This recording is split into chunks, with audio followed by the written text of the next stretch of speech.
Hey, everybody out there. Thanks for joining me once again on the show. I am Mike Sempervive. It's WrestleMania week, day 6 of 10. WrestleMania week's like a baker's dozen. Once that prior Sunday hits, that's it. You get a little extra. And it's on until the following Tuesday and the close of SmackDown, which I guess next year is going to make it a 9-day weekend because SmackDown's going to be moving to Friday nights this fall. But we'll just worry about right now the overstuffed plate. 13 shows yesterday. I believe that there are 16 today, not counting all of the meet and greets and stuff like DDP's Birthday Bash Workshop and Dolph Ziggler's comedy show at Caroline's. But there are 16 straight-up wrestling shows already in the books for today. Shimmer, WrestleCon's US vs. the World show, IPW UK, and Chikara. All have already done shows. All are already over with. Right now, Rev Pro is taking place. The WWN Super Show Mercury Rising is taking place. Black Label Pro. And coming up, Stardom's Women's Show. And those are all actually really, really loaded up shows from top to bottom. Also taking place right now, WWE Access. And the reason I'm counting that one is because they're having 4 205 Live Cruiserweight matches that are actually going to be taking place on those shows as well. I'll let you know what those are a little bit later on. And, of course, the big one tonight, NXT TakeOver Brooklyn from Barclays Center. There's a bunch of other shows as well, too. There's MLW, there's Joey Ryan, Joey Janela, Blackcraft, FTW, but the big one's going to be the Barclays Center show. Unless you consider this show's proprietor, Brian Alvarez's match with Orange Cassidy for the IWTV title, the pinnacle of the weekend. And I'll keep you up to date with any late-breaking information there, like Bossman pulling a Muhammad Ali and trying to switch the rules around on Inoki at the last minute. You never know. He may just have a match where he wants nothing but chops. We'll have to see what happens. We're here with you every single day, live Monday through Friday, 3 p.m. Eastern Time, 7 p.m. GMT, noon Pacific, Sunday, 6 p.m. Eastern Time, 10 GMT for those of you listening internationally. And if you wanted to come join the show, you are more than welcome. 1-800-878-PLAY is the number, 1-800-878-7529. Get a hold of us on Twitter as well, at Sempervive, at WNF4W, and at Sports Byline USA. Get this thing started when we get back.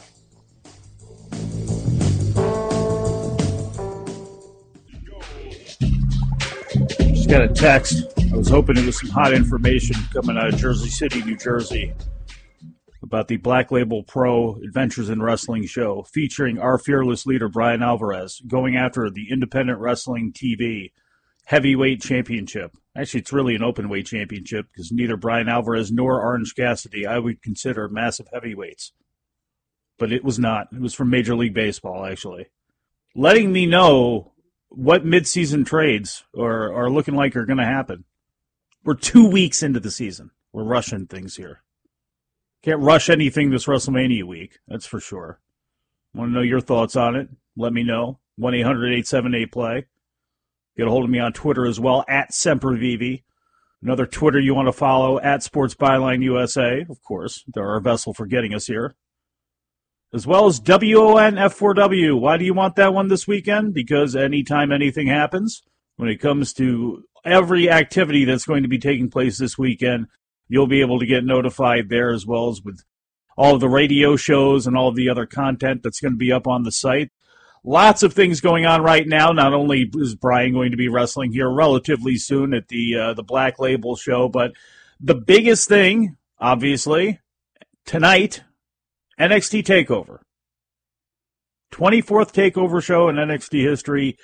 5th to take place in New York, all in Brooklyn at the Barclays Center. This show came into this weekend on the short list of contenders, not only for the show of the weekend, but this one often is in the conversation as a easy predictor to be show of the year, or an easy pick to be the show of the year going into it. And this year is going to be no different. You can kill WWE for many of the things that they just flat out do wrong. And seemingly every single day on this show we do. But unfortunately, even though they have so much that runs directly opposite of like pro wrestling sensibilities, you know, everything like the company was founded and built on, the one good part is they do wrestling really well on NXT TV. You do have some of the overarching WWE things. You make fun of the generic names or this or that, but, it's not perfect, but nothing is. It's, to me at least, by far the best update on the old territorial studio wrestling show. And they build to their big events pretty much the same way, because pretty much it's at the same quarterly pace. And when they get to those events, they're always awesome. Like I said, there's literally never, ever been a bad takeover. And unless the law of averages is looking to really try and make everything even in one night, it ain't going to happen here either. And they can also be very difficult to predict sometimes, too. And you can make a case for almost anyone on this card getting a win here. Even as some of them look rather obvious, you can make a case for why they won't. And I'll get into that show as well as the New Japan ROH G1 Supercard show tomorrow night as well, too. But we'll go to the phones. 1-800-878-PLAY. Steve in Richmond. Steve, how are you? Hey, what's going on, Mike? How's it going? I'm doing all right, my man. Have you already indulged yet today in a bunch of wrestling activity? Oh, absolutely, man. I'm up here from Richmond, Virginia, ready for the weekend. Got tickets to TakeOver tonight, MSG tomorrow, WrestleMania Sunday. It seems like from the feelings I'm getting from the internet community that maybe some people aren't so excited about everything going on this weekend, but being up here, man, I'm feeling nothing but the wrestling love. Great matches going on. Bloodsport was awesome yesterday. DDT was cool last night. What's your take on everything? I might be ricocheting around too much in a bubble, but I thought everybody's been relatively hype, and the reaction has been there. Is that, have you felt that feeling? Because I certainly haven't felt that feeling. I see everybody being pretty fired up, but then again, I'm looking at people's takes and pictures and comments who are going to shows and are all in the mix. It may just be some people who are bitter from the outside who don't like things and how they've been built up, or maybe you're just WWE fans, I guess. But there's a lot to like going on this weekend. Yeah, I think it's probably a lot of the WWE outsiders that are a little bit upset, kind of just maybe negative people. Because, everybody up here, man, is I don't know how you could look at it you see all these guys. I mean, the Bloodsport show alone, I mean, you look at the different shows. Bloodsport, you have an all-women show in Shimmer that's always great every year. You have the Japanese equivalent of Shimmer, Stardom, coming over here and running your show. DDT's here. WXW from Germany's here. It's like, how could you not like something this week? It's impossible for me to believe that. Gotta love wrestling. WrestleMania week, baby. Hell yeah. So now you got NXT kind of cinched up tonight. I was talking about that a little bit before you came on, and I was looking at it and I'm thinking, there's some things that may look obvious here, but because of the superstar shakeup, we could see a lot of different things kind of occur and happen, and some of the biggest takes have been about Velveteen and Matt Riddle and Gargano and Cole. In your opinion, what do you think is going to happen coming out of those two matches? I'm thinking we keep the title on Velveteen Dream and, go ahead and get that Matt Riddle loss out of the way so we don't have to have the undefeated splendor to him, and then put the title on Adam Cole as undisputed. Steve, I want to thank you very much for the call. I appreciate you giving me your take on from up there, and I hope the weekend goes great for you. You obviously have some really good tickets to some good shows coming up, and hopefully the weather holds out on Sunday. Things are still looking pretty good. It's going to be a rainy, cloudy weekend in New York all the way around WrestleMania, but it looks as if Sunday afternoon, when this thing begins on into the early morning hours possibly, everything looks to be pretty good weather-wise there, if not a little bit chilly. But then again, you're sitting outside in the beginning of April in New York, so this is always a ballsy move every year for them to go up there and run, and sooner or later it's probably going to bite them. I agree with what Steve said about the North American Championship between Velveteen Dream and Matt Riddle. I'm thinking about a way just to get that loss out of the way with Riddle right then and there. I mean, I know his obvious background is going to be a part of his persona and career forever, at least until the time he's really old and then can morph into different things. He's always going to be Matt Riddle, fighter, and he's always going to have the ability to choke you out. You're always going to remember that. You're always going to remember him beating you up. But if you just get that thing out of the way now, and you don't have anything that falls on him, like, who's going to hand the loss to the unbeatable champion, and back yourself into that corner. I mean, it's kind of good to get it out of the way right here and now. We don't need the story of who's going to beat Matt Riddle, the undefeated Matt Riddle, the undefeated fighter. We're going to see that happen this week anyway with Ronda Rousey and Becky Lynch, hopefully. Becky Lynch walking out with both belts. Hopefully over Ronda Rousey. So for Velveteen to get the win here and Riddle get that L, whether it be clean, whether it be through Riddle misses something and Velveteen Dream takes advantage of it, or whether it's through an attack by somebody and some sort of outside interference that gives Dream the victory and screws Riddle over and sets him up for what comes next. That's what I'd be looking for. I'd also be looking for getting those two away from each other, too. I want Dream against some other people, and I want Riddle on a little bit of a different path, too. And, that path could be right towards Adam Cole in the NXT Championship. I'll get to that prediction in a minute, as well as many other things. You want to join me, you can. 1-800-878-PLAY, Wrestling Observer Live. My wallet in El Segundo. I gotta get it. I got to get it. I left my wallet. Mike Sempervive here with you. Brian Alvarez still has not been defeated by Orange Cassidy yet. I will let you know if that gets in the ring before this show goes off the air. You get a hold of me on Twitter at Sempervive. Kofi wins, New Day, KO, others come out to congratulate him. KO attacks him, then Vince makes the match. KO is the new champion. KO was the original plan for Daniel Bryan. That from Mystery Guy. Ooh. Ooh. I got a better one if you're going to do that. Why not just do that on Tuesday? Why not just have Kofi's big celebration? We made it. We got to the mountaintop. We got to the pinnacle. And there's Vince who wants to come out and destroy it. If you're going to do that one. You really want to do that one at Mania? I'll say this. If you wanted Kevin Owens, I mean, the people this weekend, as it stands right now, won't ever come close to booing Kevin Owens. He's going to be one of the most popular people there. If you did that, I'm sure you could flip the script on him very quickly. You could invoke Sami Zayn in that if you wanted to. You could. I'm not touching it. Not touching that one. Adam Danger Coffin. What does it say about character relatability that my favorite WWE wrestler is Otis? Does that say something about them or something about you, Danger? But Otis and Tucker. Poor Tucker. Otis is going to make it just with that. He's going to have a career forever. And guess what? He's going to have a career on the indie scene forever going, ooh, lady. So good for Otis. good for Otis, or in future times at conventions, the superstar formerly known as Otis. Got a lot more to talk about when it comes to NXT. Frankly, a place where those guys still should probably be, providing competition to the War Raiders. Get back to that show in a minute here, but go to the phones again. 1-800-878-PLAY 7529. Evan in Stairhaven. Evan, how are you? What's going on, buddy? What's happening? I'm just trying to make it. I feel you. I just woke up working the overnight. Just wanted to call in quick and see if you had caught up on anything taken over across in the land of the rising sun. As far as All Japan goes? Yeah, specifically, yeah.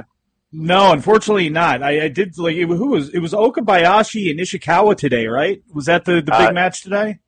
That was day one from yesterday morning, and they have to be certified insane. Those two guys, I've never seen two grumpier old men, even worse than Suwama and Doring. Just really super excited about this champion carnival, and I haven't called in months now. I'm kind of scared of Brian, so I was waiting for a good opportunity to do so. I'm here for you. Don't let him get under your skin. I'm here. I feel your pain. Now, are you a fan of Japanese wrestling across the board? So I'm kind of a little picky. I don't want to sound kind of weird, but I really like All Japan, Big Japan, and New Japan right now. That's what I'm really super stoked on. Do you happen to be a DDT fan at all? There's a reason that I'm asking. I'm going to get to something here, but do you like the DDT, or at least are you familiar with it? I am familiar, but I'm not a fan. Okay. The reason why is I was kind of thinking of something yesterday. A caller had called in at the end of the show and asked, hey, I'm a New Japan fan. What else would I get into? And for me, a easy, good launching point would be All Japan. I think if you're a New Japan fan, Dragon Gate's got a very unique style. There's DDT and Big Japan, but I think All Japan would probably be, because they use a cross of different people and because it's got the feel of, and it is All Japan. Like, to me, it would be an easy way to kind of transition over. And their champion right now, Kento Miyahara, young guy who they're building behind, is got a lot of great shine to him, and there's a bunch of people in his generation that are very good. One guy who I believe is Konosuke Takeshita, who wrestled yesterday at the Super Show and has come over from DDT, and he's a really young guy as well too. And I was wondering what you thought of him, because with a lot of talk about Kiyomiya and Noah and a lot of other young guys who are out there, this kid's only 23 years old, and he may not be to me at Miyahara's level, but he's one level below that. What do you think about him, and who are some other young guys out there that you think are on the come up that are in Miyahara's class?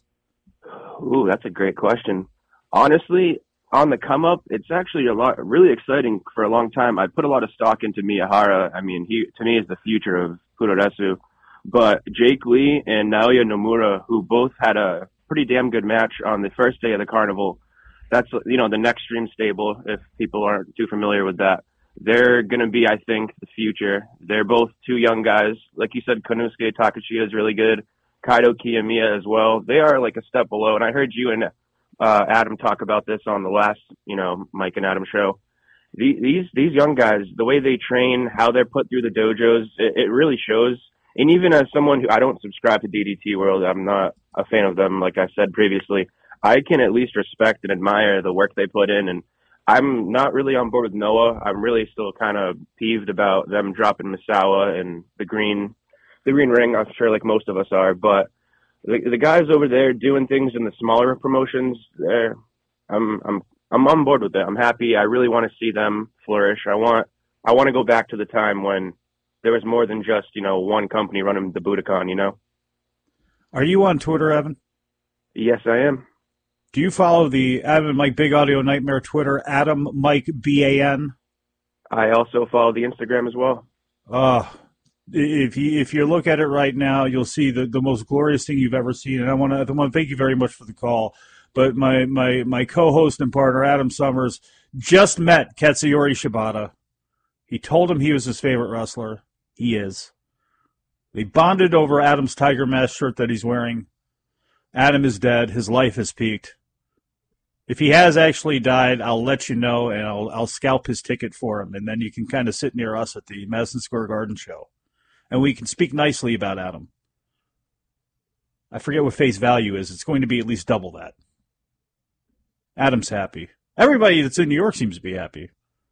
Surprised by that Steve call, that there are some people who are angry and hating on things.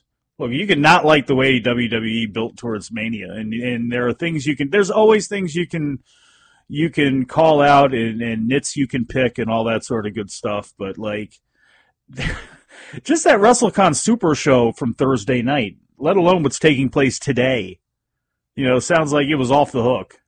Get to that if we got time to a little bit later on. But back to NXT here tonight.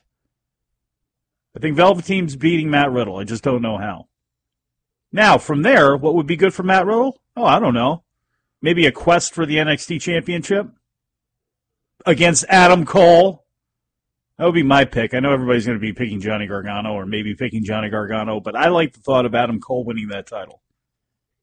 And I'm fantasy booking here, but, Gargano and Cole going back and forth for that title after Cole gets the victory here. I think you can start steering Matt Riddle in a direction for that title. I think when you have a group like the Undisputed Era, it provides you opportunities, just like it did with the Horsemen, to act as insulation for the heavyweight champion, Adam Cole. I think that would be a great idea here, too. And what that also lets you do is have a bunch of storylines running at the same time, kind of interweaving each other. Matt Riddle's got 3 guys to get to on the way to Adam Cole. You can still have Cole mess around with Gargano or do whatever you want there. And Gargano and Cole going after that belt for the foreseeable future, I think, is a really good idea. Everybody loves Johnny Wrestling anyway. It doesn't take much to flip if there's any other people lingering out there about Dark Johnny. You'll be able to scoop them up pretty quick. And him is coming from underneath, as going after it. There's always a place for that. And it sounds and it looks from NXT TV as if Candice LeRae is going to be going after that women's title. By the next TakeOver, could you see both of them standing there with the belts? I think that would be an idea that would be to put on the table. I just think Cole would be the better choice right now. Gargano wins it, and hey, does it matter? He's great. The matches are going to be great. But that's who I'm going with right now. Women's Championship. Got a tweet asking me about that. Dark Star. So who do you think will win the women's match tonight? Any of the 4 women have a real chance of winning, but I sort of want Kairi or Io to win. So those 2 will feud. Nothing Bianca would do would interest me. Same goes for Shayna at this point. I disagree on Bianca. I think I really, just her athleticism, I think she's really, really good. I think Shayna's great. But I think as much as I'd like to see the rest of that crew stay down there and get experience, I don't know if you need Shayna for that. I'd like to see her up on the main roster already. If it would mean that everybody's got to come up, then keep her down. I'm a fan of thinking Io Shirai and Kairi Sane will move up to the main roster. That's what I would really like out of that, which would open the door for Bianca or be open to keeping the belt on Shayna, but I don't know. Because like you, I would love to see those 2 feud against each other. But with that said, you've also started up tag team championships that are going to have to be defended. And as we've seen with the Elimination Chamber, when they were building towards these tag team titles, they don't have enough women's tag teams. So a lot of big question marks there. But I might go with the underdog here in Bianca Belair. It's either that or the belt stays on Shayna. But if I had to put money on it, you actually always got to hold the gun to my head. I'm actually going to go with Bianca in the upset. Hopefully I got an update coming out of New York about Brian's match with Orange Cassidy. I'll let you know. Wrestling Observer Live.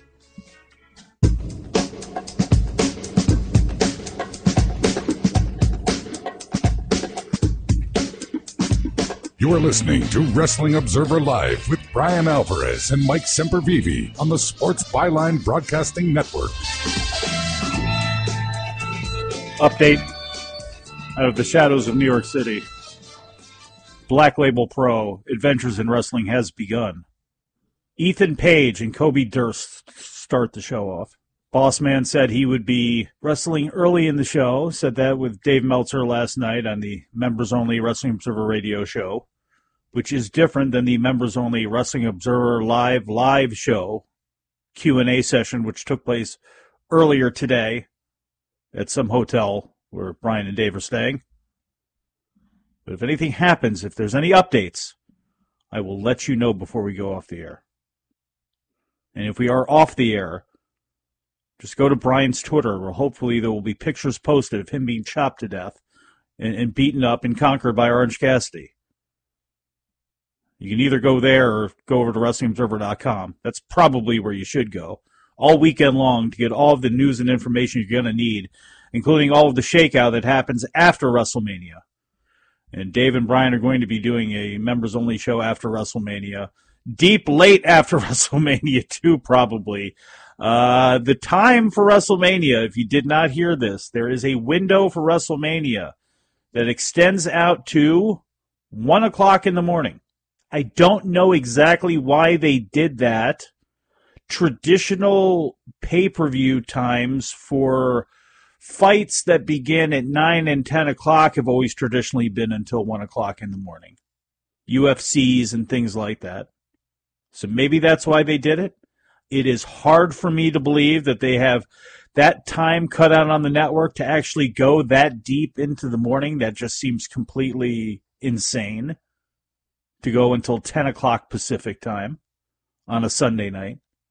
So maybe they've opened up some room to do some post-show stuff, to have some backstage, some things like that. But I still cannot believe that this show is going to go any longer than 11:30, and at the very worst to midnight. But again, even then, this thing is starting at 5. I don't know if 7 hours full is how it's going to go down. But we'll see. TakeOver shows, obviously not that long. Very tight, very well done. I gave you my upset prediction of Bianca Belair, Velveteen Dream, Adam Cole, UK Championship, Pete Dunne and Walter. The obvious answer to me is Walter, that big monster. But you never know. I don't get a chance to watch NXT UK. That one's going to be a tough one for me just because of my schedule and what I have to watch and everything. It's just one of those on the back burner. It's not that I don't want to watch it. It's just time. So I don't know how things have been built up on there or what they've done. But I know Walter walked out in, what was it, January's TakeOver UK show? And I'd go with him right away as this unstoppable force. Unlike what I was saying about Matt Riddle. That one I'd like to see with Walter. Dunn's held that belt for a while now. When did he take it off Tyler Bate? It's been a minute here. So him involved in something else outside of the title picture or him trying to come back and figure out a way to beat this monster, I'll go with Walter. NXT tag team title match, War Raiders, Ricochet, Aleister Black. The short rational answer is the War Raiders win because Ricochet and Aleister Black are already up on the main roster. Here's my longer, more convoluted answer. Ricochet and Aleister Black win the titles, go into WrestleMania as NXT champions, lose, but aren't involved with the fall, and then during the television tapings for NXT, drop the belts. That way you got NXT champions going into WrestleMania, and they don't lose there. They do spectacular things. They have cool entrances, and they're not involved in the finish. And then you can go off and have them do something with NXT, have them drop the belts back there, transition to somebody else, and then they just appear back on the main roster again. You do that, you can have them win the titles and also win the SmackDown tag titles, and then once the Superstar shakeup happens and they're going to be wherever they're going to be at, they're forced to drop one of the other sets of belts. And then that way you have to have a tournament for the SmackDown tag team titles, and it gives you something to start the Superstar shakeup with after that. Just an idea.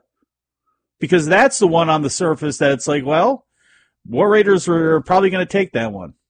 I think it's easy to kind of throw some ideas behind some of the others, but to me it seems to be safest the War Raiders would get the win here. So I got to take that and see where we can go with it. The AAF guys need a place to go. The WWE's Director of Talent Development, Paul Fair, announced on Wednesday he'd be opening up 2 spots at this month's Performance Center. They're going to open that up to Alliance of American Football League players who are now out of a job. It's amazing the places. You got to follow Paul Fair on Twitter because you forget about how active WWE is sometimes with going to places. I know a lot of people will follow Jerry Briscoe, and he is always going to amateur wrestling events and scouting talent and taking a look there. And I know he's one of those names that everybody knows who goes out there and has eyes on people for WWE. But, you know, a guy like Paul Fair, you always see kind of like where they're going to the NFL Combine or they're going here or they're going there. It's always kind of interesting to see, you know, where WWE is reaching out to and how often they do it.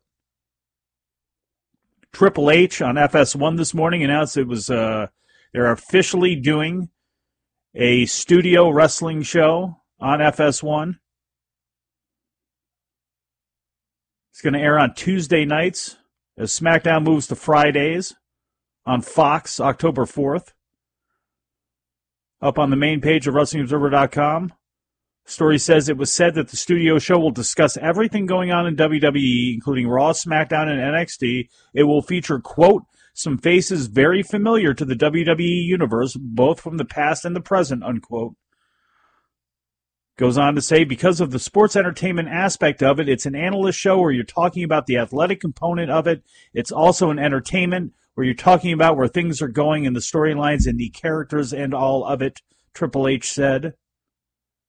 He added the studio show is something he's wanted to happen for a long time. He's noticed it will take people deeper into the day-to-day lives of their roster, what goes on behind the scenes to being a wrestler and everything that goes on with it.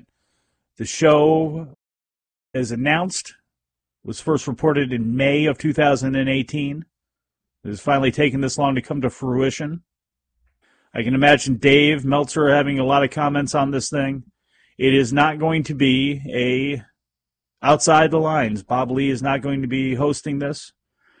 John Oliver is not coming over from HBO to host this and be the ombudsman for WWE.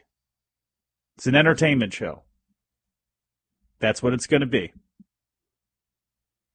And the reality aspect of it, it's probably going to be like what Les Thatcher, what he and the Fullers created when they started doing those personality pieces for Southeastern Wrestling. It's essentially what's going to happen here, except it's going to have that great WWE flair. They air a commercial during NXT about the WWE Performance Center. It's awesome. It's absolutely awesome. And it focuses on Nikki Cross and Bianca Belair and Montez and a couple of other people, Ciampa, that, you know, their paths, their urge to get to WWE and get to the main roster, and this is where it all begins. And I can see a lot of those things that we miss out on if you're just a normal viewer of the shows and you don't dig deeper, you don't watch the network religiously, you're not checking out all their YouTube pages and all this other stuff. You know, so many interviews and so many good personality pieces and packages happen on those shows and get produced, and people just don't see them because of the glut of content that are out there. And if they can bring some of that stuff to FS1 as part of this show, that's going to be great. I wish they would do some stuff like that and remix some things for WrestleMania. I was talking about this in the forum at Wrestling Observer with yesterday's show. You know, Tim in Miami called in and talked about that, you know, maybe it's good they have so many matches because they'll cut down on some of the gaga between them on this show. And I don't know if that's necessarily the case, because they always feel as though they got to get that video package in. The same video package we have been seeing be built on every single show. And they do a great job with them. They're wonderful, and they're needed for events like this where you're going to have lapsed fans and people that may have missed shows along the line. You want to give it all to them. You want to get them set up for what they're about to see. But there's got to be a different way to do that. There's got to be a more inventive way, a more creative way to mix these videos up and to provide something new there.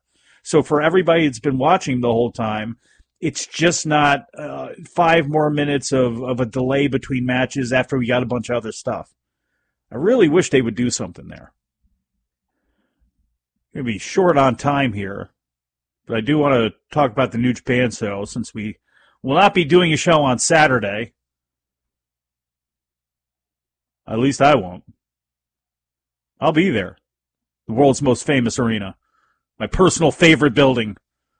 The sucker for all the aura and the history there. I grew up a big boxing fan, as well as a Big East basketball fan. I was a Georgetown Hoya fan. So Patrick Ewing was there and battling Chris Mullen at St. John's. And both teams were good enough to play in big buildings, like the Capitol Center and MSG. I've always been a fan of the Knicks because of Patrick Ewing going there. I gave up on them, but I didn't give up on the New York Rangers. I'm still a fan of. So I'm all in on Penn Plaza. And Saturday night, I'm looking forward to it again. It's going to be awesome. I mentioned yesterday the fact that New Japan and Ring of Honor are the first promotions to run MSG since 1960, when Jack Pfeffer and Pedro Martinez ran it, before Vince McMahon Sr. and Toots Mondt took over. Saturday night, New Japan and ROH are going to end up with the largest professional wrestling gate in North American history for a show not promoted by WWE. And the title match, once believed to be Kenny Omega defending or wrestling for the IWGP Heavyweight Championship, has turned into Jay White and Kazuchika Okada. And I'm still going with Kazuchika Okada. I'm going with Marty Scurll for the ROH title. Tetsuya Naito retaining the Intercontinental title over Kota Ibushi. Jeff Cobb walking out with both the Never and ROH TV titles, defeating Will Ospreay. Tanahashi over Zack Sabre Jr. for the British Heavyweight title. Had to have my mind changed on this by Adam Summers, who said ZSJ is going to win it back over in England. Tag titles, I'm going out of the limb and saying the Briscoes, even though the Guerrillas of Destiny are probably going to win it. Taiji Ishimori retains the Junior Heavyweight title. I say Hiromu comes out and fights him. Mayu Iwatani holds on to the Women's of Honor title. Roosh over Dalton Castle. Misu comes out to beat up Bully Ray. And I don't know about the Honor Rumble. I'll think about that at the break. We'll be back. Wrestling Observer Live. Ladies and gentlemen, we have an update out of New York City. Brian Alvarez is in the ring. Once again, Brian Alvarez is in the ring, showing the professional that he is. He couldn't even wait until this show was off the air before he makes you rush over to independentwrestling.tv. So actually, it's not IWTV, I don't believe. Or is it? Hold on here. Let me get this. I should have been better prepared. Although it's, if you don't know how to order these shows by this point, I don't know what to tell you. But where are we here? Let me check. Black Label Pro, Fight.tv, $14.99. Brian Alvarez's open challenge. Be answered by Orange Cassidy, who puts up his Independent Wrestling TV Heavyweight Championship. Sorry, I'm painfully distracted right now by this. So, well, folks, hopefully, come Sunday, I will have information that says Brian Alvarez is still alive and he hasn't been rolled over and crushed and squeezed by by Juice. Oh my. We're almost there, folks. WrestleMania weekend. And I hope whatever it is that you indulge in, I hope you love it. It is a great week to be a wrestling fan. It's a great time to be a wrestling fan, really. As I mentioned earlier, with all the options that are out there and available to you at your fingertips, and having all of those things converge on New York City this weekend, it is truly, truly crazy. So, again, if you get a chance, support the boss. Adventures in Wrestling, Black Label Pro, Brian Alvarez, Orange Cassidy. Go on and get it. I will talk to you again on Sunday. Get you ready for WrestleMania. Enjoy your weekend. Talk to you again after a while.